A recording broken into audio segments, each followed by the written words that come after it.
How's it going, guys? Today we're going to talk about where do you actually put the maps. Let's say you have a map, you're happy with it, you like what you've done, and now you want to test it out. So, this is a map I made. We're going to click Save As.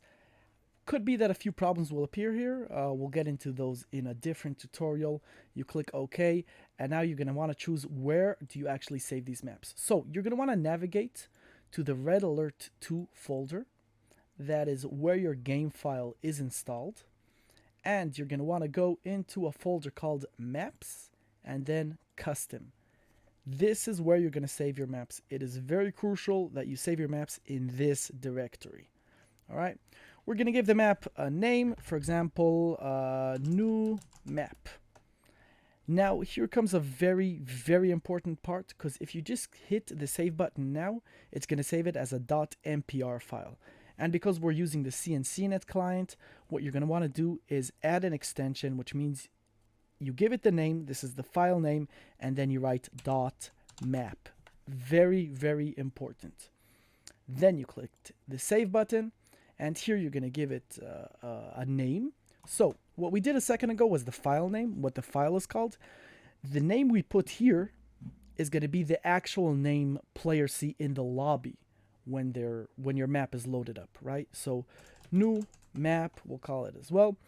Usually you're going to want to create a new preview using the minimap unless you already implemented a preview. We'll get into that in a different tutorial.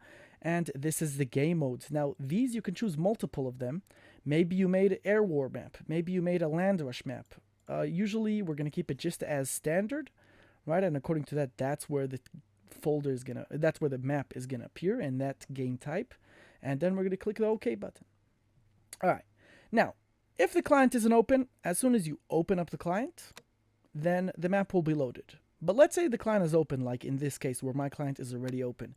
If I create a new game here and I go, right, remember the game type was standard. If I go into standard and I search for this new map, nothing appears.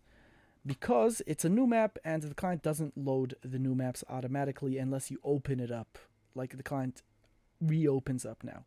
So one way to do it will be to quit the client and go back in. But let's say you don't want to do that. What you can do is type here, if you're the lobby host, / load map, and then the map name. So in our case, it's new map. It's going to say map loaded successfully. And now when I search the maps, new map, there it is. This is the map I was working on. It appears here. And that is where you put your maps and how you load them into the client.